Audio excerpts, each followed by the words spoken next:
there we go.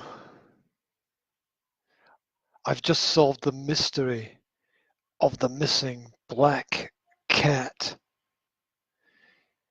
It was last seen in Zora's cornflakes. Anyway, enough about the mysterious happenings and events of what is this insane household, and back to life, back to reality. The Academy of Language Therapy and Life Coaching is putting in a call to a friend who is across the water. Melissa, I see that you're watching. That's pretty cool. So I'm doing a little intro here. Melissa and I are going to talk about, well, what we're going to do is we're going to catch up, hopefully, if I can get all the tech to work. Keep it simple. I know, I've never been one to keep it simple. Melissa says, I'm here. I know you're here. I'm here too. I just have to test and check and run things to see if everything is working out. Well, I guess if she can see me, other people can see me. That's kind of cool. Right. Just checking it out on mobile here, you know. My face looks like I've been irradiated, but it might be the studio lights in here. It's too bright. It's pitch black outside. Anyway, what else is going on? Just before I put in the call, I live a pretty healthy lifestyle, apart from this thing that I'm drinking here, which is to give me some energy, because it's just full of sugar, basically. It's sugar and shit in a can. If you catch the audio later, I'm sorry you don't get the visual stuff. I'm not going to tell you what it is, but it's the red drink. The red drink. Okay, let's put in the call, see how it all works out, see where it all goes. Nobody knows where it all goes. Where's the call button? It's over here somewhere. Oh, check it out. Check it out. There should be audio coming through. Da, da, da. I can hear. Seems to be working. Hello. Something is working. It's a miracle. I almost said good evening, and then I realized it's not evening where you are, right? No, it's lunchtime here. So good lunchtime to you. Thank you, thank you. Good evening to you. What? Thank you very much. I'm testing all technology kind of stuff, so hopefully everything will be running out on my Facebook channel, and hopefully it'll all be audible. There's always a possibility things will go horribly wrong, but yeah, that's technology. It's kind of for us sometimes, against us and others. I think it's me. I don't think it's the tech. I think it's me. I think I'm for me against me. That's what it is. Yes, that's possible too. Super cool. Have you had lunch? No. Well, kind of. I had an early lunch with the boys because the little one lays down right at noon, so we usually eat a little bit earlier. But yeah, I have had lunch. How do you get a kid to kind of lie down at the same time every day? How do you manage to do that? Very strict schedule and routine, and if I don't, all hell breaks loose. It's just bad, so I have to. Okay, I get it. There's no when there's no choice, there's no choice, right? Yeah, pretty much. And my little guy has had sleep problems right from the time he was born. So at 7 months, I had had enough, and I was like, I have to do something. And so I paid for a sleep coaching session, and I figured out that I was doing things all wrong when I thought I was doing things all right. Oh, welcome to my life. That's the whole story. That's a and great yeah, book so title. That's a great book yeah, and title. yeah, it is. So I just kind of implemented the few things because my little guy was waking up every half hour. Like he would never go into a deep sleep. Hmm. And so I tried the cry it out method. And after the first night he slept all night when I just let him cry for a couple of minutes. Because what was happening is I would hear him cry and I would just automatically, as a mom, I think, or, a full-time caregiver, I just would get up and go to him. Hmm. So he was trained to just wake up and cry because mommy will come to him. And Yeah. when he did it a couple of times where he just cried and nobody came, he gave up and he slept all night. And I was like, hallelujah, because I was a 7-month zombie with no sleep. Oh, so you had a sleep coach, yeah? Or how did that work Yeah. out? Well, I actually found a Facebook group that had a bunch of different methods. And it's a funny story because the way I found out about it, I was in a restaurant getting lunch, I think it was, just me. Hmm. And I ran into this lady with a baby, and I was like, oh, what a cute baby. And she's like, oh, yeah, he's cute, but he just doesn't sleep, blah, blah, blah. And I said, oh, my goodness, mine doesn't either. And she told me about this group on Facebook. And Hmm. she said, you got to check it out because it worked for my oldest one. So you just got to check it out. And I did, and I read the things that they put on there, and it worked. It's that simple, right? Mm-hmm. I think Yeah, that simple. we overcomplicate a lot of stuff in life, right? We tend to think that it's gonna be so much more impossible than it actually is, but it's just the implementation of steps, right? Well, it is. It's the steps, but it's also um, not putting your own feelings and perception in front of what's actually happening, if that makes sense. Because when our babies cry, we feel like we need to go to them, and we don't have to, unless they're hurt, and obviously, But when it comes to sleep, it's not quite so cut and dry. Oh yeah, and sometimes, as you said, it's not the best thing to go to them. Sometimes we think we're doing the right thing, and it's the wrong thing. About Yeah. half an hour ago, my partner was lying in bed, and she wanted one of our daughters to come to her, and she was shouting out her name. And I turned to my partner and said, you know, that's exactly the same thing that she does that makes you freak out. You know Yeah, that. yeah, exactly, yeah, Yeah, and she yeah. she she sort of looked at me, and I could see her puzzling to see if to. I could see her puzzling to see if there was an argument on the other side, and then Yeah, yeah. I could see her sort of giving in and going, "Okay, yeah, right, fair, fair." Well, and if and that's one thing I've realized too is if you look at how your kids act, most times it's a direct reflection of how you act. Because I know for myself, I'm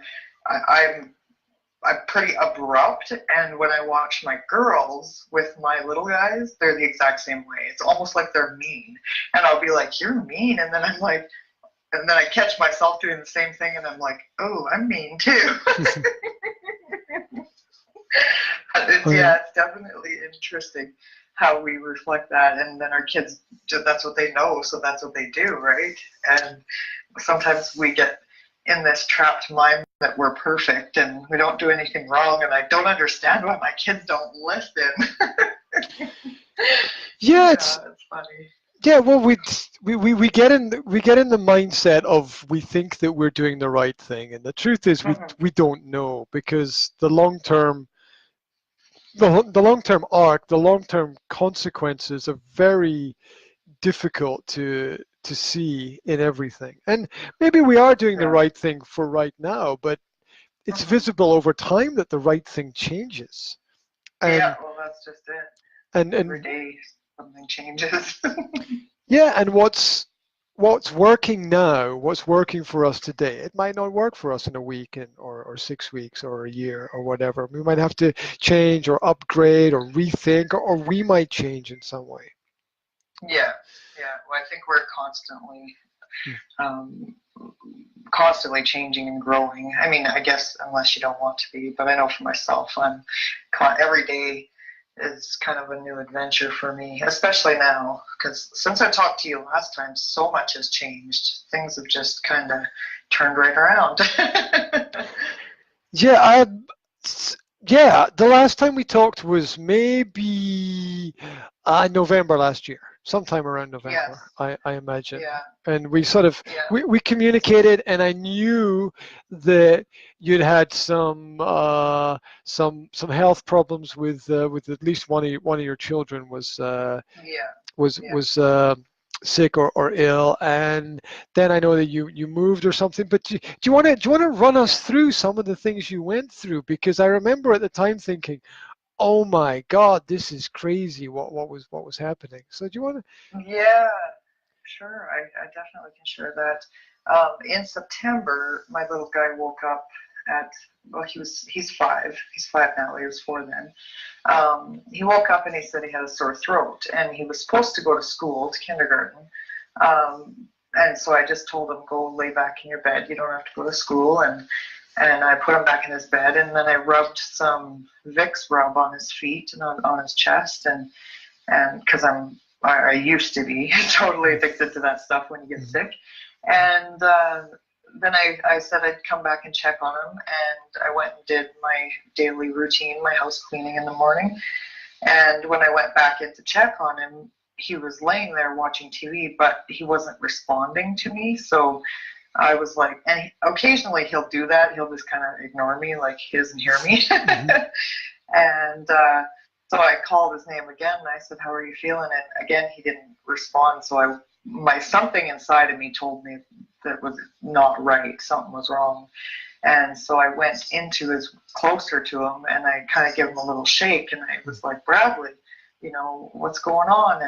And he didn't respond, and his eyes were just kind of, I don't even know how to explain it, but it was like, I just knew that in that moment I had to get him to the hospital because something was seriously wrong with him. Oh my God. And I took him out of his bed, and I put him in the living room, and I was so panicked and so freaked out. We lived on an acreage outside of town, so I was trying to find my keys, and I couldn't find my keys, and I couldn't find my coat. I was just in crazy panic mode. And then something inside of me said, you need to call 911. Like, this is not, you can't take him to the hospital. You can't even drive in this state. And so I called 911 and went through the phone with them. And then when I did what they were telling me to do with him, they figured that he possibly was having a seizure, but he wasn't convulsing. He was just not there. And so then he started to go blue, and the girl on the phone was telling me to put him a certain way, but I just couldn't. I was panicking again, and so I couldn't put it in my mind. And I remember in that moment just stopping and just praying to God. And I'm not a huge religious person, but I just started praying, and I said, please, whatever you do, please fix this. Don't, I can't live without him, because in my mind he was dying, and that's all I could think. And then my phone actually shut right off from 911 at that moment, and he actually came to at that moment, and things kind of got better, except for the fact that I was cut off on the phone. But she called me back, and then a couple minutes later the ambulance came, and they took him to the hospital and put a breathing tube in because he was having a seizure, but he couldn't. In order to get the seizure to stop, they had to give him medication that could have worse side effects with his breathing. So they put a breathing tube in, and we were in the hospital for a week with really no explanation on what happened or why or anything. So they don't really know exactly why he had a seizure, but they do know that they couldn't get it. I think it was 12 hours. They couldn't get it under control without having a huge ton of medicine, which pretty much put him in a coma. So it was just walking into the hospital and seeing him with all them tubes and stuff. It was a moment, a very traumatic moment, or week, I should say, for everyone that knows and loves him. So we decided after that, I decided that I did not want to live in the country. I wanted to go to the city where I was close to the hospital. And close to good health care, because now he has to see neurologists and all sorts of things that is in the city. So we moved to the city. So it's a big difference for everyone, but it's good. It's been good for me, and everybody else seems to be happy too. Wow. Well, that's a huge amount of things told very succinctly and quickly, because there's so much happening in that. And I mean, how do you feel talking about it? Is it okay to talk about it, or does it still make? For sure. Yeah. No, for sure.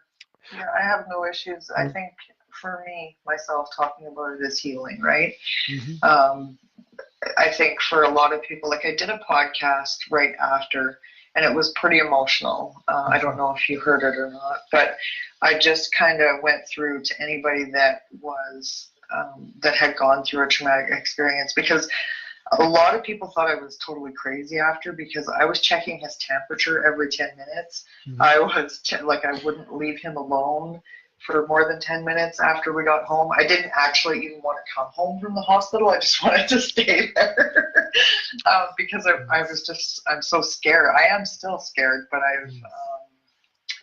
I think time has gone on and he's been okay. So, and I know now that what's going on somewhat.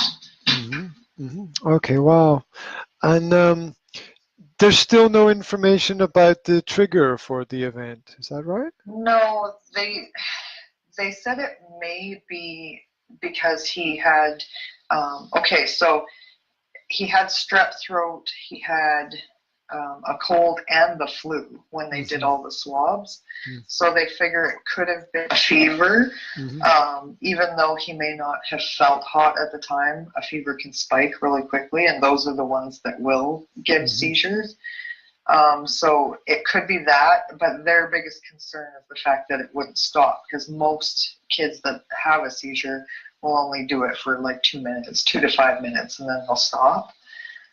Whereas his was 12 hours long. So that's kind of what they're more worried about. And but did it reoccur, or was it just once? No, I mean, once is enough, no, right? Just the one time so far. But he is now on medication, morning and night, and it's anti-seizure medication. So chances are he probably wouldn't have another one unless, maybe he got really sick, where his immune system. The way the doctor explained it to me is, with having this medicine, it's kind of like a curtain lifted right up, and everything on top of that, so lack of sleep, stress, will kind of pull that curtain down a little bit. So if he's really good and healthy on that medication, he shouldn't have another seizure. But if he's not getting his sleep and he's sick and this and that, then it just brings the chances up that he could have another one. But so far he's been good. I remember you and I talked about homeschooling, whereas I didn't want to send him to kindergarten, and then I changed my mind and I did. But then now, since the seizure, I pulled him out of school and he's staying home, and I'm homeschooling him. Wow. Number one, I can watch him. Number two, that's where all those damn germs came from in the first place. Well, there's always a danger when you have a lot of people in a confined space, that there will be the transfer from one person to another person of all different kinds of things. Yeah. Yeah. And he got all three at the same time, so I'm like, no, not doing that again. Well, my fear of kindergarten, which is not a fear, it's a rational analysis, is that I don't know the other families. I don't know what their home environments are like. We all want to think that everybody lives in some level of comfort. I don't know, Beverly Hills 90210 or something. I don't know. People seem to think that there's some level of of standard, but my experience is that those with a decent standard of living that is comfortable are in the minority, and that most people are struggling. And the home environment for a lot of people is not the nice place that we would always believe that it is. And so I don't know, these bad habits and other elements. I remember years and years ago when I went to years ago when I when I went to school. I had friends and I would go around to their houses, and the houses would be dirty. They'd be, and I, you'd have to spend the day with these people in a classroom, right? And they'd be coming from these homes where the dishes weren't washed. And I don't mean just like dishes from last night. I mean like all week, like, the cutlery and everything was all left everywhere. They never cleaned the floors. Half a wall was missing. The door was upside down. I don't know, whatever. Whatever environments there were no light bulbs in some of the rooms. There was no furniture in some people's houses. I mean, it was and still is like I did experience last week like that, where I went to pick up something from somebody's house, and I just saw inside the front door, and the person saying, "Would you come in?" And I'm like, "No, no, I'd rather not." Thank you. Thank you very much. I think I'd rather stay out here in the cold. Thank you. No, come in. It's fine. No, it's okay. I don't know. I can. This very odd smell was kind of wafting down and out the corridor, and I was like, no, it smells like dead bodies and old people to me. I'm not going in there. Yeah, and you don't know, like even sometimes the cleanest people carry around yucky things. Well, we all do, right? To a certain extent. Just don't know. And I did not really want him to be in school in the first place, but I guess my better judgment, I threw him in there, thinking it will be good for him socially. And I'm like, who cares about his social skills? He's just fine. Well, yeah, it's like I understand the social argument, but I think we have to respect people's differences. Those that want to be there should be allowed to be there, and those that don't want should be allowed to choose not to be there, I think. So and I think once they get to a certain point, like once he gets a little older, he'll voice the fact that he wants to go to school, if he does want to go to school. And at that point in time, then he can go to school. He can try it out. I wouldn't ever hold that back from him. But at that point, he's going to be quite a bit older too, right? Yeah, well, my mother is pushing me to send my kids to school. And so we have these little sit-down conversations where she presents her perspective and I rip it apart. And she presents her perspective and I say, what is the evidence for what you are saying? And she says, well, I feel, and I said, it's good, nice, it's good to have this, but what is the evidence for what you are saying? Yeah. Well, that's just it. And it means nothing. And look, I respect people's opinion and I respect people's rights to their opinion, but I don't listen to just anybody say anything and go, oh yes, that's fantastic. I want the information backed up by other information. I want to see some kind of evidence. I mean, I'm sort of a skeptic. I'm like, I believe in people, but I wait until I see it, right? Yeah. I have to totally agree with you, because I know my mom's the same way. He's gonna be a social retard and this and that, and I'm like, he's fine. Like, I can't, like, that's an opinion. That's your opinion. Then that's fine, but I'll prove you wrong. Well, yeah, like you're wrong. I mean, my son's ahead in language skills, so putting him in school will send him backwards rather than forwards with that already. He's ahead in mathematics skills, so putting him in school will send him backwards rather than forwards. I think most successful homeschool children are ahead in most things, well, in my opinion. Yeah, I think yes. I was thinking. Yeah, absolutely. What just popped into my head was I was talking to somebody about music earlier today, and I was talking about John Lennon. We were talking about the song "Give Peace a Chance." Yeah. Yeah. And I sort of feel like it's give homeschool a chance, right? Yeah. Give the kids a chance. Give them the benefit of the doubt. Put some trust into them that they'll make the right decisions when they're given the right options, because everybody wants to tell them what to do, but they can never really learn what to do if they don't experience responsibility. And you can't experience responsibility unless you experience real choices, and you can't experience real choices if you don't have the right to say no and have no negative consequences as a result of the fact you don't want to join in with someone or something. So add that to the fact, and I like my little statistics, that only 7% of the planet allows homeschool. 7% of the countries on the planet allows homeschool.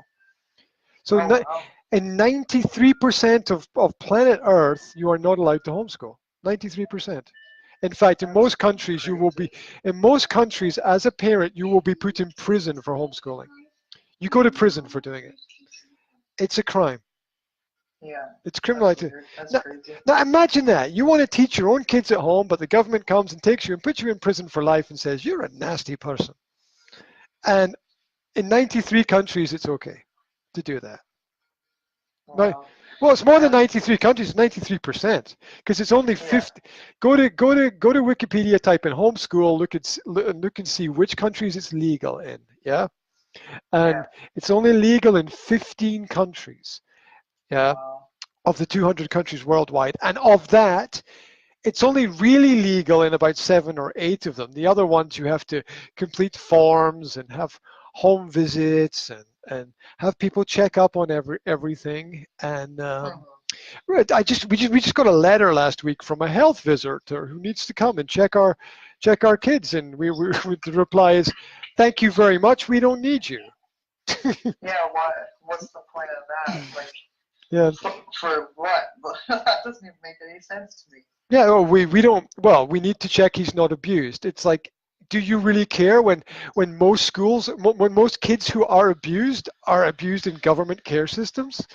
Yeah. So you're actually going to monitor those who are least likely to be abused? Hello? I mean, that doesn't even make any sense. Yeah. I guess maybe if they think you're keeping your kids out because you're abusing them, but that wouldn't even make sense. Well, that would be assuming that everyone is guilty before having any evidence of anything at all. Yeah, you don't live in the right country for that. I mean, it's mad, and there's all these and there were these stories in the press last year about people doing building work in behind the boarding houses and care centers and homes for homeless kids and stuff, and not just in one place but in several places, and they were digging up hundreds of dead bodies. Of dead bodies. Yeah. Oh my gosh. I know. And it's like, I think you're looking in the wrong place. Yeah, it doesn't make any sense. Don't the kids who are failing in school need your help? Check those ones. Yeah. Why not check those ones? The ones that are arriving at school, without a uniform or without clothes, or they're hungry because there's no food at home, or why don't you go and help the people who need help rather than pestering and bothering the people who are happy? Yeah. Well, it just I can't even believe they can do that. That's crazy. I don't know that they do that here, but who knows? I haven't been in that system yet long enough. Well, look, I understand people who want to help. It's like you care. Okay, well, how much do Yeah. you care? How if you really care, then tell me about my kids. Mhm. I'm listening. Tell me Yeah. about my kids. You don't know fuck all about my kids, right? Yeah. So, Yeah. so shut up and get out of my face, right? Yeah. No, it's true. I totally agree with Oh, you and 100%. by the way, it's nice to know you're there. If I need you, I'll call you, right? Mhm. Yeah. Because it's like the police or the fire department. You don't want them arriving knocking on your door. You know, it's Yeah. Yeah. unless there's an extreme emergency somewhere, whatever. And even then, they don't come because they're just as shit scared as everybody else. Yeah. Exactly. Yeah. So there's my rant. There's my rant about stay away from my kids, right? Yeah. Well, yeah. Unless you need to be, like, if you're called, then you can come over. Well, yeah, it's happy to share, happy to help. Can we help you? Tell me what it's like. Tell me what you know about homeschool and alternative schooling and all the different types of school. Tell me about Steiner. Tell me about Waldorf. Tell me about Montessori. Tell me about those other systems. You know, tell me about the Sudbury School. Tell me about. Let's listen to how much you know about what it is that you're investigating and talking about, and it's usually nothing. Yeah. Yeah. Right? If it's so important for kids to go to state schools, why is it not so important for kids to go to alternative schools? It doesn't even make any sense. Well, no, it doesn't. And I'm kind of I'm kind of bad because I think um, I just don't see the point in school at all, other than learning routine and that kind of thing. Because number one, the information that they're teaching the kids is so outdated, especially nowadays. Like my daughter, she's in grade 12, I think, grade Mm-hmm. 11, and she's taking a psychology course, Mm-hmm. and the book is from 2001. It is now 2019, and psychology has grown in 18 years. Like, there's Yeah. new things that book is like, it just, to me, it's senseless. Like, what is the point of, there's certain things that kids have to learn, counting, numbers, math. I get that, and you need that to survive, but there's no reason that as a parent you can't teach them that. I think, I don't know, my 5-year-old can add and subtract and count to 100 already. I'm sure he could count to 1,000 if he wanted to, if he sat still long enough. Like, it's basic things you need, unless, as you get older and you have a clear path where you're going to go, then I could see where schooling would come in handy. But I don't know, I just find that it's so senseless. Yeah, if you could define school in one word, it would be senseless, I think. Yeah. Completely void of any reference to any sense whatsoever, including common sense. Yeah. Like, they don't teach relationship skills. Like, that's shit you need to know to get on, not just in a relationship, but in, like, just life. Your life with your family members, your siblings, your mom and dad. Like, those are the things that are important. Mm-hmm. Your mental health and all that kind of stuff, I think, is way more important than I don't know. Like, I know the schools in Canada are very political, so there's a lot of debating and that kind of stuff, and it's like, I don't know. It just doesn't make sense to me. Like, even when I was in school, I can remember being in grade 8, I think it was, or grade 9, and I was just, school made me bored, and so I would act out in a way where I would just try to be funny and not pay attention and say stupid stuff, and usually get kicked out of the class because I was disrupting everybody. But it was like, I don't know, I just don't want to sit and do this. It's boring. And I ended up actually walking out after grade 9. I was like, no, I'd rather get a job and have a life. This is just stupid.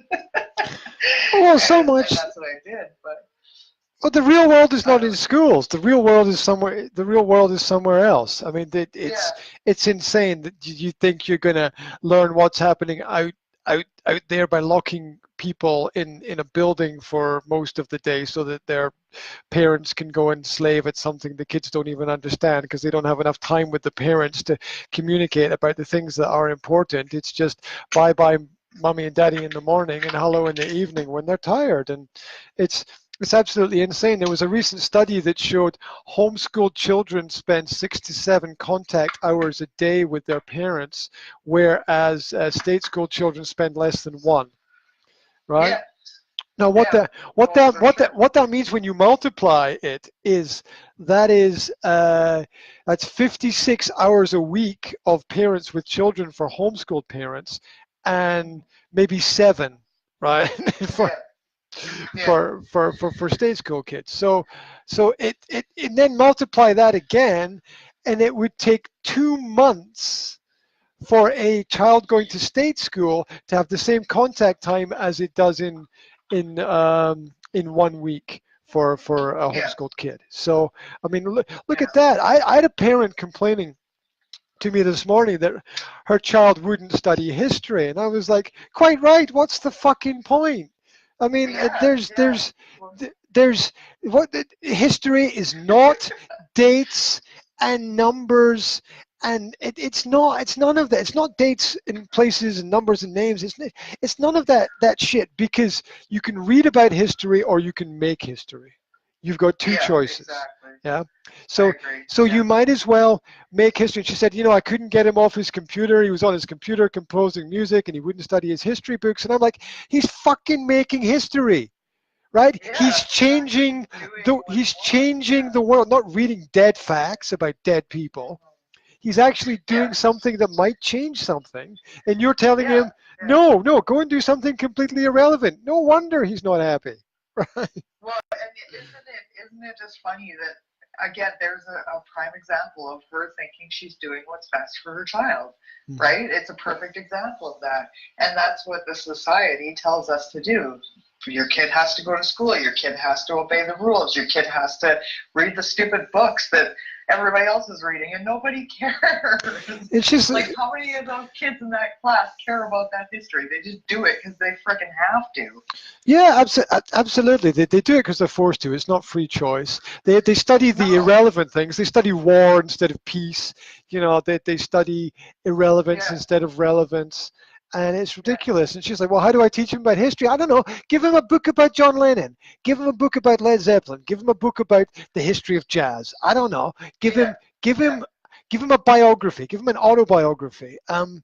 Give him something to read about some subject that interests him, that is connected to the past. That's Yeah. history. I mean, it's Mm-hmm. you've got people teaching history that have never made any history themselves. I mean, Yeah. Yeah. that's like having somebody who's never made a piece of music teach music, right? I mean, Mm-hmm. it's kind of insane. How can you learn Mm-hmm. about geography sitting in a room somewhere? Geography is the physical landscape. You have to touch it, you have to feel it, you have to breathe it, you have to sense Yeah. it, you have to walk it or climb it or fall down it or something, right? Yeah. Yeah. That's Yeah. insane. Exactly. Um, Yeah. it's boxing kids in little rooms and uh, you know having Pavlovian experimentation that little bells that ring and make them foam at the mouth and worry and scurry down the corridor to the next class. It's just Yeah. Yeah. I hated school. it's I ever since I can remember, which is like grade 4, I hated school. I hated everything about it. well, we need kids to go to school because it's a safe place. What you're saying, Yeah. society is not safe. So the society No, that it's you not. built by people who went to school is not safe, and then you want to have more of that? Are you insane? Yeah. Yeah. Right? I mean, unless you change something, nothing changes. I hate to point out the obvious. Yeah, well, and like I was talking to a friend the other day, and I said, it sucks because you have to work, right? The society we live in says you have to work in order to pay for what you want to have, which I get, because I'm not really about socialism, because that doesn't work either. But why does everything have to be so expensive is what I don't understand. Like, why does the cost of living keeps rising, but nothing else is rising, right? Like, it has to be equal. So everybody is kind of, financially struggling. Unless you've got lots of money, and that's a small percentage of people, right? So you're getting by month to month making the bills, and then you're sending your kids to school, so you have no time with them. When you get home, you're exhausted. You got to make supper. You got to, get all your shit done that you didn't get in the daytime because you're busy slaving for someone else. Like, it's just frustrating, that vicious cycle. And my hubby was saying that if we live for 30 more years, we could live to 1,000. And I'm like, who would want to? Like, who would want to live 1,000 years? Well, so that you could work 999, right? I mean, I guess, yeah, you could work forever because you're healthy. If that wouldn't even surprise me that they'd come up with some sort of something for that, and they could keep a bunch of slaves everywhere. Well, everything is ass backwards. I mean, school is the teachers bullying everybody, but bullying is bad, right? I mean, that's what school is. I mean, let's focus on society is completely ass backwards. I mean, the French government gave its workers a couple of years ago an opportunity to vote for a 4-day working week, and they voted against it. Ryan, well, probably because if they did that, they wouldn't be able to afford to live. Well, no, it was union controlled, so it doesn't matter anyway because they'd get money from the state, so it wouldn't really affect them too much. It's just the insanity of reality. Like, let's vote for freedom. Your country can vote for freedom, a la Scotland, but no, we vote no. We don't want freedom. We'd rather be slaves. Thank you very much. There we go. 51% of society. 51% of society would rather be a slave than be free. Just process that. Just fucking process that for 2 seconds. Yeah. That's crazy. Yeah. It's just crazy. Do you want the freedom that your forefathers have fought for thousands of years? Nah, fuck it. Right? Yeah. I'd rather work. Yeah, exactly. I'd rather. Some people like to go to work though. Like, I look at my husband because he's like, most people complain Monday's coming, I gotta go to work. He actually quite enjoys going to work because it's kind of his space away from here. So I don't know, maybe if he had to be here an extra day, it would be too much for him too.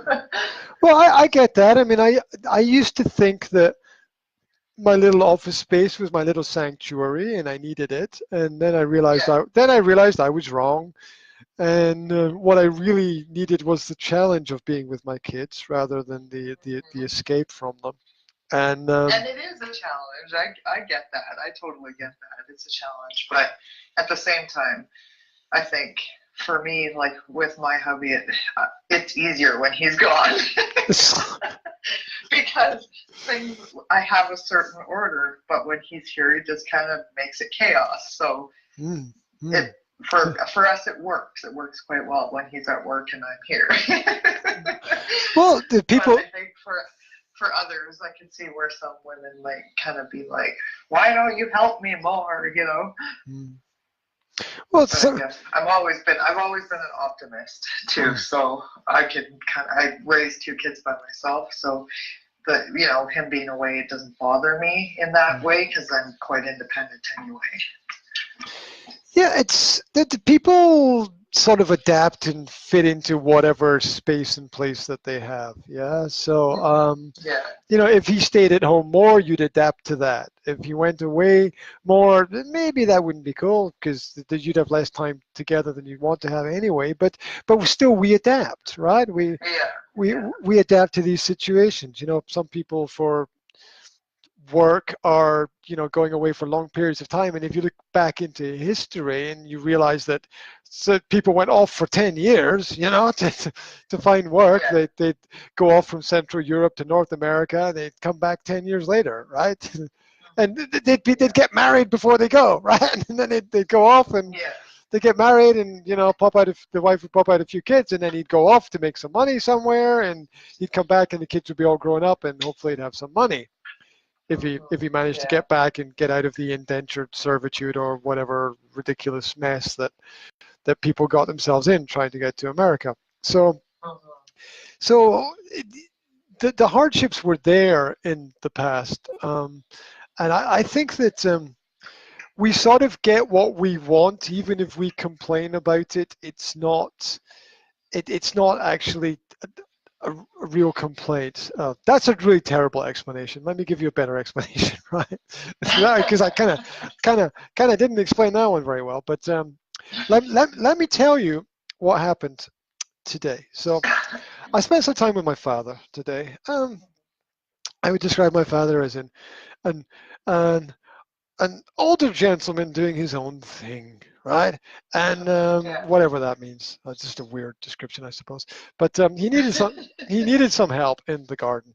So he here's a great word. He potters away. Do you know what I mean by that? He potters. He kind of does his own thing around the place, and sort of likes his little space in the garden, and likes to smoke his pipe and sit and read his newspaper. And I think he's earned it. So I mean, that's pretty cool.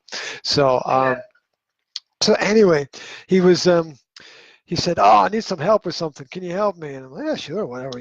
Just point me in the right direction. What do you need? Some moving stuff or what?" He said, "Oh, it's the strimmer for cutting the edge of the grass in the garden. It's broken and it's not working and blah blah blah blah." And so we have a look at it together. And I'm like, "Yeah, it kind of looks like it's pretty screwed and you probably need a new one." He's like, "Yeah, don't want to buy a new one. It's so expensive. Blah blah blah blah blah." And so I take out my phone. I click on eBay.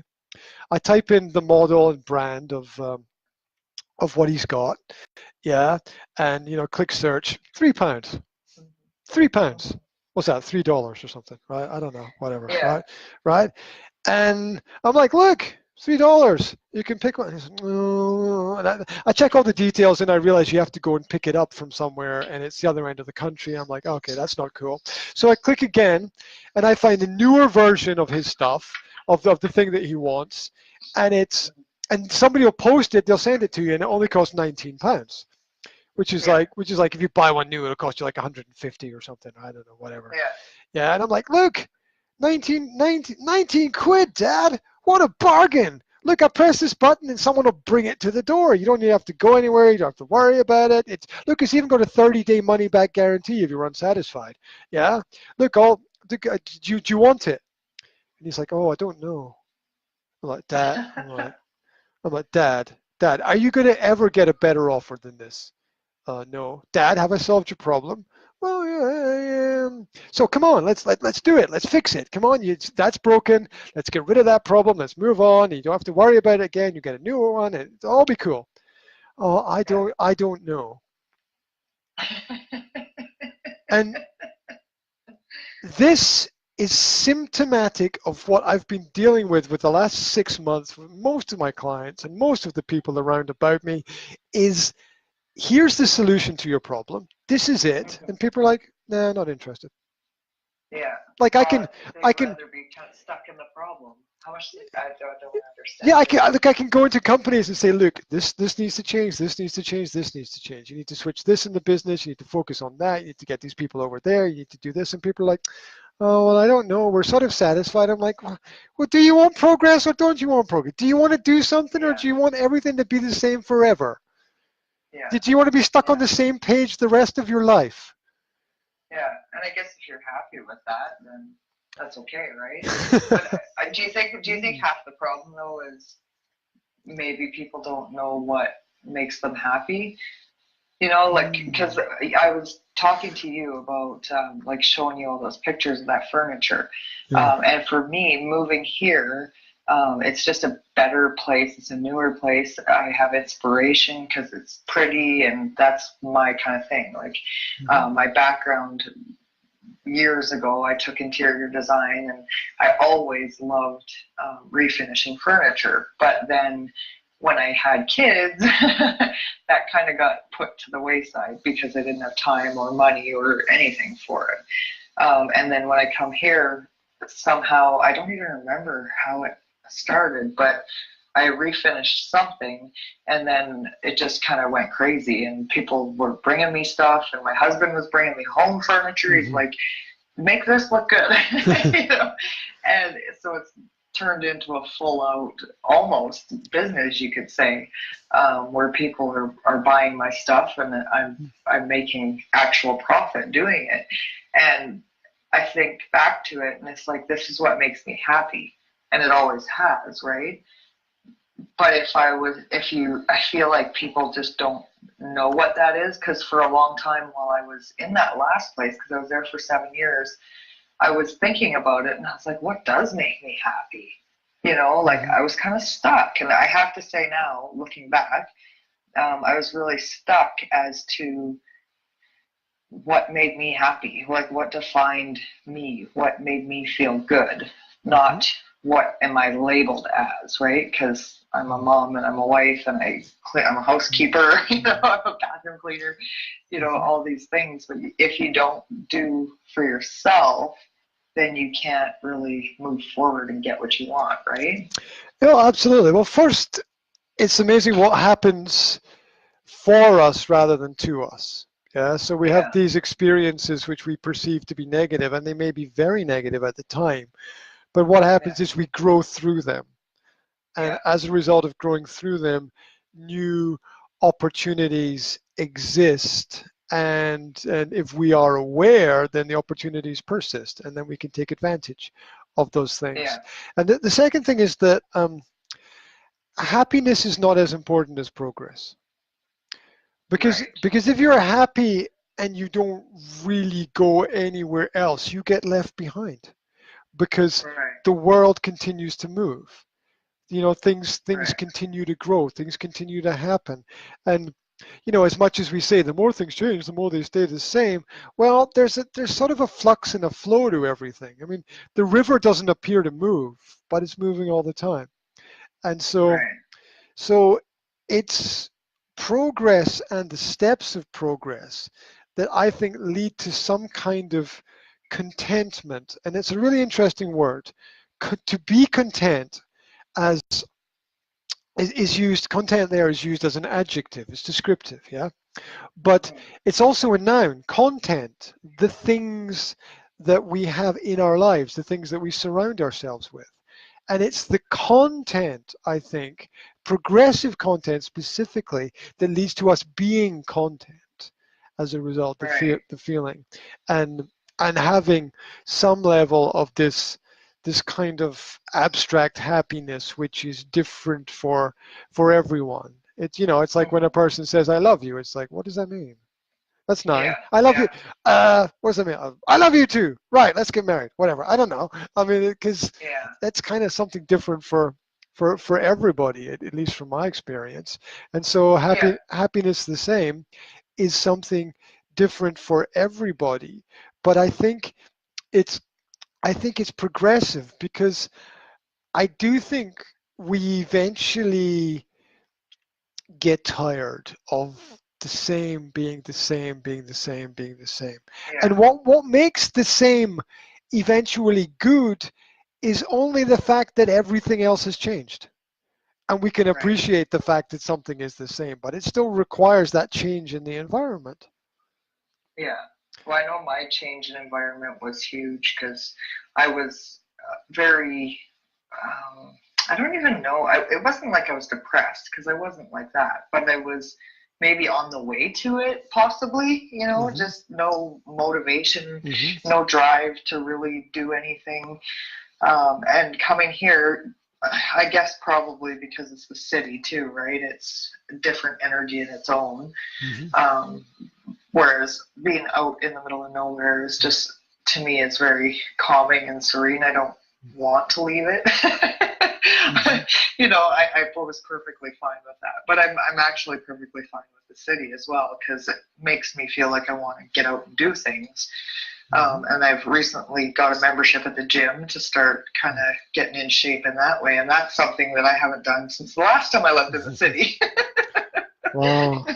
You know, many years ago. So I was at that acreage for 7 years. So, it's funny, like, you know, things change and everything changes, and like you said, with the opportunities, you know, they start coming forward and reminding you of kind of who you are. And maybe, like, I know with me, learning new things too, like I'm learning new techniques on furniture and stuff, and I'm like really into it. It just feeds my soul, I guess you could say, to do it, and it gets me away from my kids at the same time, which is sometimes really needed. Mm-hmm. When you're home with them all day long, every day. So yeah, it's been really good for me, and it's in turn it's producing a reward on the monetary side, so it kind of works out perfectly, since I haven't been able to really do anything with my coaching because I've been doing my own thing. Well, you've been coaching yourself, basically. Yeah, exactly. Yeah, taking some me time. And I know considering that's most of the coaching I do around is all about self-love and really, you know, paying attention to you, not worrying about other people and what they're doing, what they're not doing. Worry about what you're doing and what you're not doing. Because when you're pointing outward, you're just kind of spinning idle, I think, doing nothing. And that doesn't encourage progress or happiness, right? I mean, you can maybe think you're happy, but like you said, with the contentment, it's a different feeling, I think. Because I think a lot of people just kind of, like, to me, happiness can be fleeting, right? Because it can be taken away. Whereas contentment, I guess it could be taken away too, but I think it would take a lot more, right? Like, happiness just comes and goes in seconds. It doesn't take long to kind of go through that cycle. Mm-hmm. Yeah, whereas when yeah, I agree with that. There's a need for creativity. You know, creativity soothes the soul, I think. yeah, So there's a need for us to use our imagination and be creative. The way that we forget to be creative as most adults are living copy and paste lives. There's very little originality there, but where there is originality and creativity, we survive. The second thing is the environment affects the mindset far more than people understand. In fact, it's my opinion from my experience that the environment controls people. I do not think that people control the environment. I think they attempt to control the environment, but people are so minuscule on a grand scale of things that they can't really have much effect. Yes, we can build a building, and yes, we can tunnel through a mountain eventually, but you know, we can only get so far and go so far. And if you look at, you know, space on a grand scale of things, you know, we're screwed in the long run. So so we don't really have that much control over our environment, and we will forever try to control it, but we will forever screw it up as a result. You know, we'll try to make clouds form in the sky. We'll try to you know, to change the direction of rivers, and we'll try to replant trees, and we'll sort of we'll do our best, but at the end of the day, nature is more powerful than people, who are in essence an element of nature, and biology itself is brutal. So us trying to control nature is just an extension of the fear we experience just being alive. And it's probably much better if we try to live in harmony with nature than to harm nature. So I totally agree. So the environment completely affects everything a person does. It affects who you communicate with. It affects how you feel. It affects how much you sleep. It affects the work that you do. In fact, most jobs are environmental. And what I mean by this is the job only exists because this place exists. And the place is environmental. Most jobs are related to something that is happening in the physical environment around. Like if I take where I am now in the Highlands of Scotland, say fishing, right? Because there's a North Sea, fishing is a big industry, and the industries are based on the environment, whether it's forestry or mining or some other element of something. It's Yeah. usually always environmental. So you change your environment, and the whole economic infrastructure of your life changes. And Yeah. this, this has a domino effect that's massive, because there's only three things you can change: time, place, and people. And the most the most effective of those is place, because people are slow to realize anything at all, if ever. And Yeah. is um, time is a complex concept that travels at its own speed, and it's theoretically possible to speed up and slow down elements, but it's basically out of our control. So that just leaves Yeah. environment. That's the only thing that we can control. Yeah. Yeah, and I think I know for myself, like I said, I didn't feel like I needed to move, so that the whole, prompting by Bradley's health issues wasn't such a bad thing. Not that I want it to ever happen again, but it wasn't such a bad thing to kind of progress me forward in refinding purpose for myself. I think with my creativity, because I've been, well, pretty much the last thing I refinished was his crib when he was born, or before he was born 5 years ago. So to kind of stunt that, and I kind of was still lucky with, I still run a website and do all that. So I have that to kind of keep me creatively occupied. But I don't know if we're born equal when it comes to creativity. Maybe we are. What's your opinion on that? Like, do you think some people need to put it out there? Like, when I look at my girls, they can draw like really good, both of them. And for me, I can't pick up a pencil and draw anything except for a stick man. Like, I am not artistically inclined in that way. And I'm like, how do you do that? Like, it just kind of, and for a long time, especially living in that place, I was like, I felt like I was so not artistic. Like, but then I had, my niece was over looking at all the furniture in my garage that's full of furniture now. And she kept going, oh my God, Auntie, this is so nice. I don't know how you do this. I could never do this. And I'm like, she said, it's like artistry. She says, what you do to these furniture. And I was like, oh, I am artistic. It was like, it hit me in that moment. It was like, maybe I can't pick up a pencil and draw, a perfect scene, but I can pick up a paintbrush and I can make something look super awesome. So I guess that's creative, right, in its own thing. And I think we forget that sometimes for many different reasons, but just mainly getting caught up in life itself too, right? Oh, absolutely. There's an artist in everybody.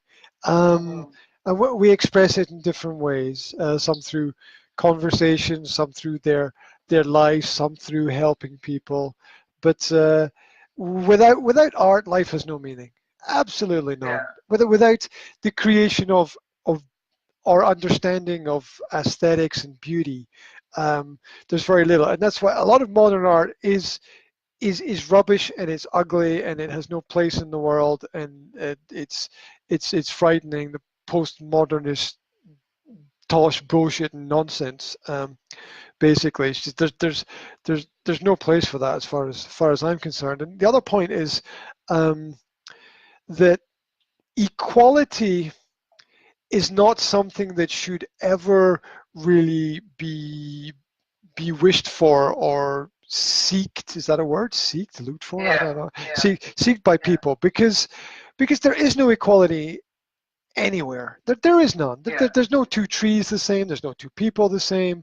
There's no two pieces of furniture exactly the same. In fact, it's the flaws making the furniture different that make it valuable, because if everything was exactly the same, it would kind of be pointless anyway, because we need that variety in things. So it's our flaws that make us perfect. It's a little scar on your cheek, or the extra thick bushy eyebrow you have, or I don't know, maybe someone's left nipple hangs down a little bit further than the right one. I don't know, but it's the quest for perfection is the wrong quest, right? Yeah. It's betterment we need, not perfection.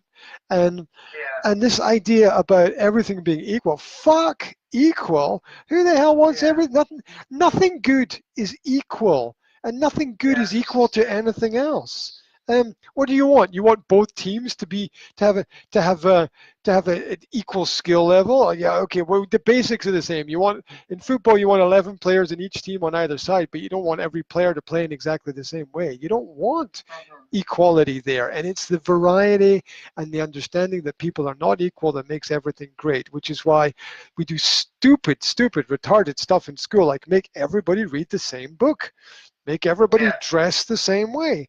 I mean, this is an attempt to mold and shape people and drum out of them every element of creativity they have, which comes out in creative writing and music and dance, in the aesthetics of sports and gymnastics and all of these creative things that people should be allowed to do that they spend 5 minutes a week doing in school. You know, Yeah. there's no way that can have any positive benefit. And look at what children do. They run around, they play, they use their imagination, they create stories constantly. And look at what adults do. They sit at fucking desks and stare at computer screens and go fucking numb, right? Yeah. It's Um, true. It's true. Like robots is totally true. And it's, yeah. And the other thing too is, who the heck was, somebody said the other day to the kids, don't cry. And I was like, whoa, pardon me. Because I'm a hard, I don't like some people telling my kids or anybody else's kids not to cry. I always say, come see me. Why are you crying? I want to know how you're feeling. Talk to me. mm-hmm. And she's like, don't cry. You're not a baby. And I'm like, he's 5. He is a baby. What are you doing? I'm like, don't ever. And my husband's done it to my son before too. And I'm like, don't ever say that. Ask him what's going on and allow him, if he's crying because he's not getting his own way, then you tell him it's not acceptable for you to cry to get your own way, because you will not get your own way. But if he's crying, ask him what he's feeling. He's, he'll tell you. You just have to ask.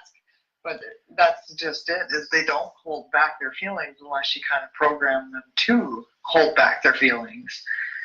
Yeah, absolutely. And life is not about you and what you wouldn't do. So you have to respect other people, especially children's emotional responses to things. And my 4-year-old daughter said to me yesterday, "Daddy, don't shout at me." And I was like, "Oh, I'm sorry, I raised my voice, didn't I?" Yeah. And that's the way, right? But most parents would be like, don't disrespect me. You don't tell me what to do. That's what my mom would say. Oh, yeah, if my kids ever told me that, she'd be like, my job matters. And it's like, I'm totally the opposite. I would be like, oh, sorry. Same thing. Sorry, I shouldn't do that, right? But that's good that your daughter does that. She calls you out on it. And it's equally better that you can say and admit to it, Oh, yeah, shit, sorry. The admission of error is it goes such a long way because it's the beginning of correction. It's not the whole story, but it's the beginning of correction. Saying, yeah, I know I have this flaw in my character. I made that mistake. That's wrong. I know I need to improve on that. Thank you for pointing that out. I really respect that, and let's work together to correct everything. And parents there's no such thing as a perfect parent, and you're gonna overreact at various points in time. There's gonna be these these spark moments where you're trying to get the dinner ready and the kid knocks the glass off the table or something, and you're just like, oh my god. Sure. And it was funny today because I was sitting on my bed doing something with my computer, and my partner walked past me, and our 3 kids all at the same time said, "Mommy," because they all wanted something, and they all said it at exactly the same time, and she's like standing in the middle of the hall going, I don't know, I don't know which way to go first. Yeah. because they all need something. I was thinking, yep, that's probably actually the most common word in the English language is probably mummy, right? Oh yeah, I think so. Yeah. Because there's always some kid somewhere who needs mom's help in some way to do Yeah, so. I asked my 5-year-old what my name was, and he's like, "Mommy." Mummy, yeah, yeah. And You he know, knows my name, but I'm Mommy. well, here's let me share something with you. I'll share something with you I've never shared with anybody before, right? And when my son calls me dad, it still freaks me out a bit. Oh. I'm respectful of him and my position and the family and the whole thing. But when my son goes, Dad, blah blah blah blah blah, I'm still after 9 years, I'm still a bit like, oh, whoa, um, I'm dad. It's still kind of a revelation for me. Still, that that Just because he's your firstborn. I don't know. It's even when my daughters say dad, it's still like um it's like a giant weight of responsibility just lands on me from the universe whenever I hear that word. I don't know. It's Huh. the pressure, and I don't mean it I should. in the sense that I'll it's have to ask negative. my husband if he ever feels that way. Maybe it's something. Maybe it's something that men feel. Like maybe it's common. I I, wonder. I Maybe your listeners, if they're listening, they can type in the comments or something. well, yeah, it's Maybe it's a guy thing. I, for me, it's a reinforcement of the sort of pressure of the situation that I need to step up and I don't know, not maybe be more responsible, but it's just like wow, I'm still wow I'm a after 9 years. dad. Yeah, I'm still I'm a wow. dad. Yeah, I know. I'm a dad. So cool, right? Do my funky little Pixar kind of cartoon dance or whatever, and spin around, and I'm a dad. I'm a dad. Yeah, Yeah. yeah, that's me, Dad. That's me. Yeah. Hey, everybody. Yeah. And I'm so it's still mind blowing. I think that's what it is. It's just the whole because I don't know. Maybe some people are just cool with it and can with it, and it's just they take it in their stride or whatever. But it's still mind blowing for me that the whole element of I don't know, call it the mystery of creation and um Yeah. and it, you like the scientists would go, it's not a mystery, we know exactly what happened. I'd be like, yes, yes, yes, but there's shit that you don't know, right? There's Yeah. Yeah. stuff that's beyond our knowledge. There's stuff that's out of control, and and so there's the unknown unknowns. Yeah. So it's Yeah. still an amazing thing for me, and I'm probably gonna experience it if I haven't like got over it yet. I'm probably gonna be the rest of my life going to be going, I'm I'm I'm dad. Yeah, Wow. well, I think people that are aware, maybe it's just an awareness thing because Mhm. I know when I see my girls, like they've moved out and they're older, 21 and 19. When I see them, when they come visit me, I have that same feeling. It's like I birthed you. Like it's almost Mhm. surreal. Mhm. Like I don't know. It's Well, they were. kind of hard to explain. Yeah, they're not there, and then they grow, and then they are there, and they're Yeah, inside, then they're outside, and then they're you, and then they're not you, and you're staring in the mirror, and you're listening to yourself, but it's not you, it's somebody else, and it's like, yeah, ah, yeah. ah, It's weird.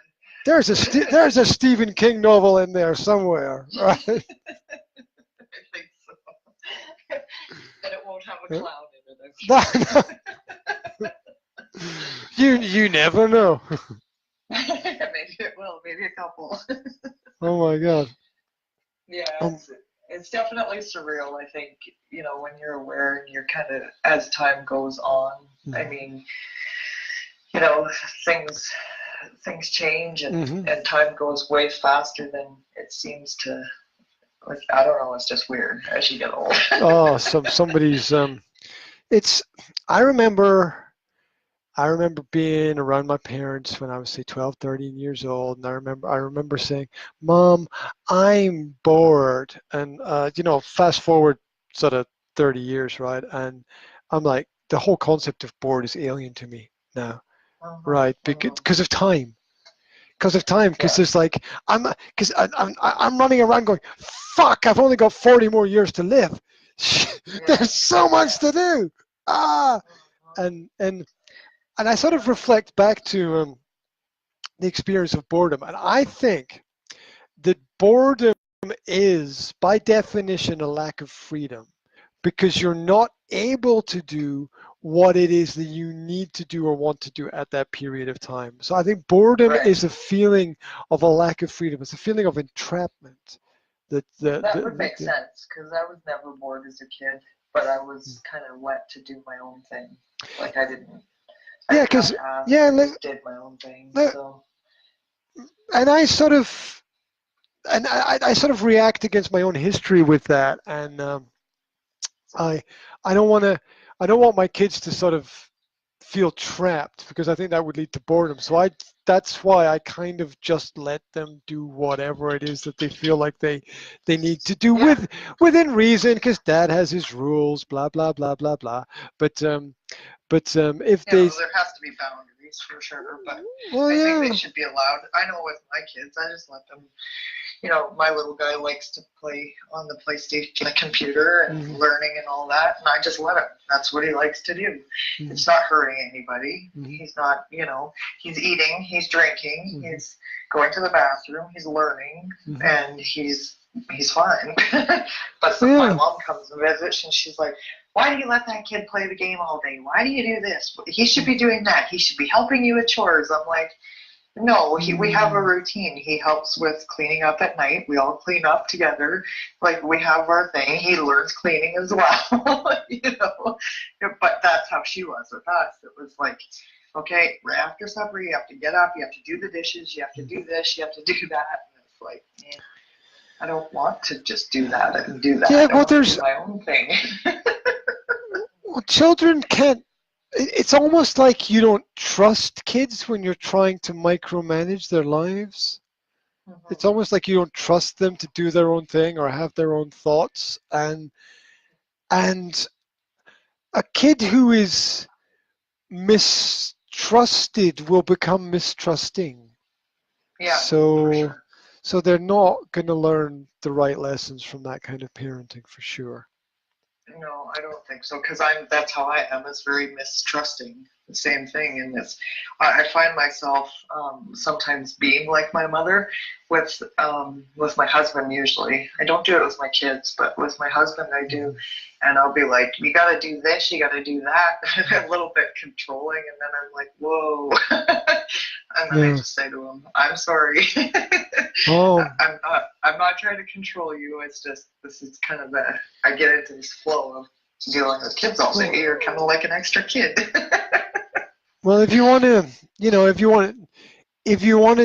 deal with who you are, then spend time with your elderly parents. Yeah.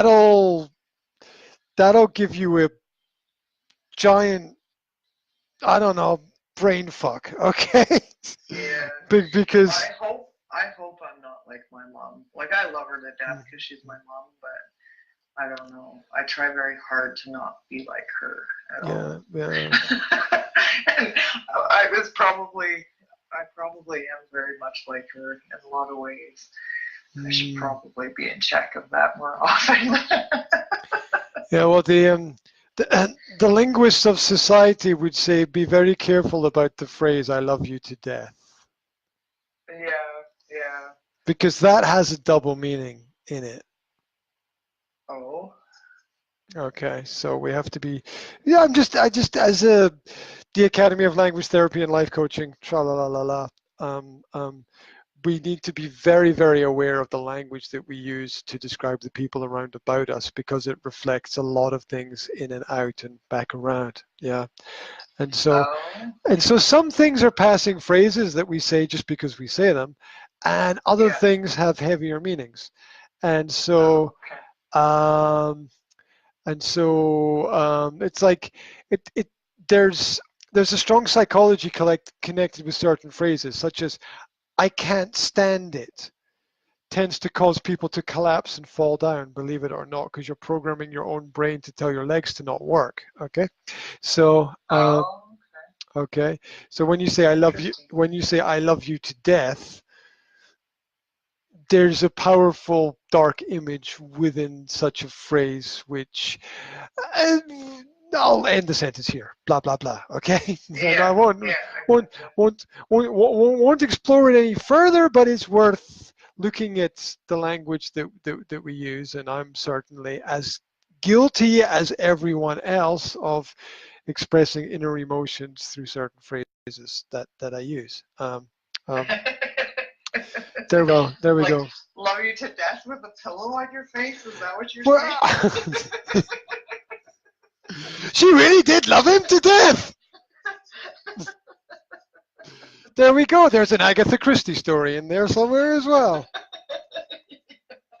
Yeah, a little bit of craziness to go around. Yes, much madness. Have you had any opportunity to continue to do the Raw Relationships podcast? How's that all? No, I haven't. I need to get back on it. I think I've done one episode since I moved in here the middle of December. I really need to get back on it, and I think I'm going to, but I've been finding it hard to come up with content that I haven't already talked about, because I've done so many podcasts already. How many have you done? Oh, I think it's just about 200 now. Whoa! I think. Good job. Yeah. Good job. That's. Well, and I've been getting lots of people wanting to sponsor the podcast, but I'm not putting them out. So I need to start doing it. But send them to me. I know. I don't even know. Like some of my podcasts, some of my guests that I was interviewing, I've gotten like 3,000-4,000 plays on those ones. So they're definitely getting out there, but I just have to keep up on it. Wow. And I'm horrible. I'm a procrastinator. I will not lie about that. I'm a horrible procrastinator. So I do really bad with like a weekly podcast, because I forget and just shit happens, or I just really don't feel like it. Be honest, I really don't feel like it. That's the honesty. Comes out at the end. Yeah, I forget. You don't fucking forget. Don't be silly. You're just like, whatever, right? I know. It's horrible. But I'm such a, I don't know. I think routine is great in some areas, but I lack it in my own life, because I'm very routine in many ways, but structurally it's hard for me to be a routine. So sometimes I just, if I don't feel like it, I don't feel like it, and I just don't do it. But apparently you should do like at least once a week to kind of keep going on it, to keep your listeners kind of engaged.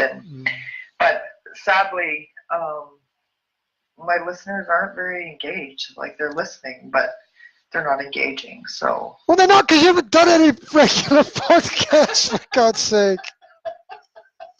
Listen to yourself. My God. Even the other ones, though, nobody's engaging there, but they're listening. So I'm not complaining, because I'm glad my content's getting out there. But I feel like I want more engagement, right? Maybe I have to do it through YouTube or something, because you can't really engage through the podcast. And let's just say that getting several thousand listeners to an episode is a great success, and it's all going in the right direction. And but I want more. Please. This is classic. Please, can I have some? Yeah. Well, no. When is enough enough? Never enough, right? It's never enough. Never Yeah. enough. But No, that's I'm a totally grateful for the lessons, no, but I just got to get back with it. no, but Start the doing hunger is important. The hunger is important, right? If you it would be weird if you wanted less, right? Yeah, You turn it around. It would be weird if you wanted less. So wanting more is perfectly fine. So maybe it's just maybe it just needs the right time. And I tend to find that there's sort of two kinds of mentality. There's those that can sort of like hammer out an episode wherever, whatever. They just do it. It doesn't really matter. And there are those who need sort of a more peaceful, organized, balanced space around about them in which to get things done. I'm sort of more, I need a bit of balance around about me, because if everything is changing and it's kind of like a sort of, I don't know, spinning through space or something, it's just a little bit difficult to get the focus. But definitely, but definitely do some more. Or number one, go back to your first one, make notes on the podcast, and turn it into a book that's 200 pages. If you've got 200 episodes, where each page is one episode, and just just put out the basic notes and stuff. You got a book in there already, and that would be something worthwhile exploring. Or what was the second thing I wanted to say? Look, I've done about 5,000 videos online, right? And I cover the same content at certain points in time? Absolutely. Is it an issue? No, because A, people forget, and B, no two conversations are exactly the same. Yes, this is true. If So, you're doing it with someone else, yeah. so Maybe that's what I need to get back to is interviews like I do was. you think any Then it's easier. do you think any newspaper is worried about, oh, we printed a similar article a week ago? Do you think any newspaper is worried about that? Do you think any No, they just want to fill it yeah, up. do you think any soap opera on TV is worried about, oh, well, we had a similar script like 3 years ago in one of our episodes, Do you think any action film is like, well, that explosion was a little bit like that explosion, Yeah, this is true. Yeah. do you think somebody making a shirt's like, well, this shirt is a little bit like that shirt, so we can't make that? It's a fucking excuse. It's not a reason to not do anything at all. I just need to get on it. You're right.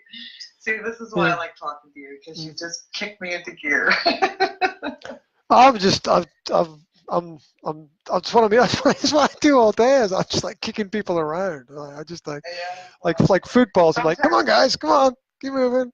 Well, I think that's a lot of it too, though, right? Because like I can sit and make excuses. So obviously, and I'm always telling my clients that when you make excuses, it's because it's not important enough. So, and that when I look at it for me, is is it that important? It is, because it's something that I was doing for a long time. But at the same time, I would pick, something stupid over that to stay stuck to it. So it's obviously not that important. You know how many times I've stood in front of my computer and my fingers hovered over the hit record button, or I've hovered over my mobile phone and I've not hit that button. I've made 5,000 videos, but there's probably 5,000 I haven't made because or you make them and don't publish them. No, I don't not publish stuff. I put out everything. If it's good, I put it out in more than one place. If it's bad, I just leave it in one place and hope no one ever finds it. But I think that content is made to be shared, and life's too short to worry about what other people are going to think, because it's a mistake to think that people are thinking, right? It's always a mistake to think that your fears matter to anybody else except yourself. So this, oh my gosh, I said no one's gonna care, and no one's gonna care, and if they do care and they really care, they're there to help you, and if they criticize you, they're just a dick anyway. So yeah.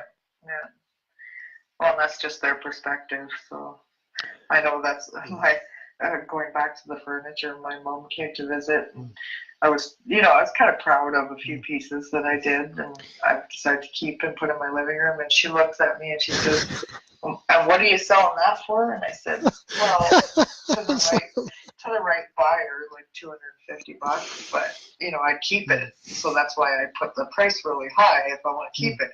And she says, "I would pay $1 for that thing." And I was like, oh my God, like I was trying to get a pat on the back. I was trying to get an attaboy. And, I felt myself kind of just shrink down into myself. And I was like, wait a minute, you're not going to make me feel bad because this is about you. This isn't about me. Oh but my I God. thought, like, for some people, they could really kind of take offense to that and kind of regress when you have somebody, when you're looking for that kind of pat on the back. Oh yeah. You can't get blood from a stone, right? So No. so That's just it. So yeah, no point trying. I think perspective is different for everyone, and what one person might value at $1, another person might value at 500. Oh, like people piss away money all the time on stupid shit. Excuse my vulgarities today, but it's late and I've been up since like I don't know what time this morning, 4, whatever. So. And you're drinking Coca-Cola. Like Mr. Healthy Me, who never drinks the fizzy, stuff is toxic. the fizzy soda toxic stuff. Yeah. Let's see what it's. They don't even put on it what sugar, caramel, acid.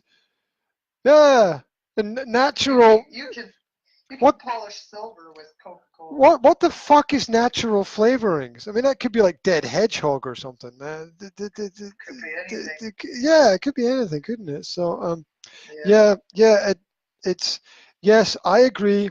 This should not be. I tell my kids not to go anywhere near this stuff, and this is like maybe in 2 months, maybe like once every 2 months, I will have a can of Coke or something like that, and it's this evening because I just needed sugar in my body because otherwise I would suffocate and die and have no energy. and it would all be bad. Might be bad anyway. I don't know. I drink coffee like a pot to 2 pots a day, so I'm not judging over here. Well, tell me about it. If I haven't had like 5 coffees by lunch, it's not a normal day. So. Yeah. No, I'm the same. That's like it might be the second thing I do when I wake up. I probably go to the washroom first, and then I put the coffee on. Yeah, I don't function without coffee in the morning. I'm up at as early as is humanly possible, and I sort of I stumble to the kitchen with my eyes half closed and make coffee, and then as long as I got my coffee, that's okay. If the sun doesn't come up, it's okay. I've got my coffee, so so I'm ready. I will take on the world. Bring it on. Whatever. I will be superhero when I have my coffee. But if I don't have my coffee, I'm just as, I might as well be dead already. I think so. So there we go. Hey, let's. Kids got me a great big giant coffee cup for Christmas. I think I can't even remember what it says, but it's coffee. My coffee. It says coffee on there because these coffee cups always say. They always. It would fit half a pot of coffee in it. Like it's huge. There you go. I won't tell you my obsession with coffee and cream. I'll save that for another day. But there we go. Little luxuries go a long way in life. Yeah. Yes. I can live without a lot of things, but coffee's not one of them. It's a powerful commodity, right? It's a powerful commodity. There we go. Right, my kids are probably wondering where I am, so I'm gonna have to shoot off and check that they're all okay. They're probably all fine and happy that I'm not bothering them, but I probably need to go and bother them just to feel like I'm doing something. Just to do your job, to live up to your dad title. Oh no, Dad's coming! Quick, pretend to be doing something else. It was nice catching up with you. Oh, absolutely, absolutely. I recommend that anyone who picks this up checks out the Raw Relationships podcast, and there's a YouTube channel as well. Is that right? Yeah. Yeah. Okay. Okay. And they Same thing. also should buy your furniture, which where can people buy Yeah, your I gotta work. furniture? Well, I'm working on a website for that, but I've got a Facebook page. It's called Ugly Duckling Design. Cool. Cool name. I like that. Yeah. Nice, I, nice, nice. Put it I figured it would be something different. super. Send me a link so that I can check it out. Yeah, that would be Will really do. cool. That would be really cool. And we should catch up maybe once a month to rant about things that are going on around about, or maybe Sounds good. or maybe just chat about whatever is Yeah, for sure. whatever is happening. Thank you so much for your time today. I really You're appreciate welcome. it. And I haven't been doing the podcast based conversation stuff really. I've only done one this year so far. I've been putting out a lot of content, but it's all sort of semi-scripted and business orientated, and I need to get back into the talking with real people about real things because Yes, that's what keeps the world spinning, I think. I think so. Yeah, I think so. So we both gotta get back into it. Oh, absolutely, absolutely. We'll do that. Hey, thank you very much for everything. Have a great day. You too. Take care of the kids and your family, and I will follow what's happening around and about, and we'll stay in touch. Awesome. Okay. Sounds Okay. good. Have a great. Okay. Super cool. I don't know how to hang up the call. I'll push the X. That, Bye. that'll do it. That'll do it. There we go. She's gone. She's gone. That's Melissa from Raw Relationships. So I hope you enjoyed the chat. I'm G from the Academy of Language Therapy and Life Coaching. Check us out on YouTube. Also, the Business Coaching Masterclass podcast. Follow me on Facebook, on Instagram, on LinkedIn, and around and about on other platforms as well. Wherever you are, I hope you enjoyed our conversation today. I hope it brought you some value, and share online, share if you care, and that's kind of it. It's been a pleasure.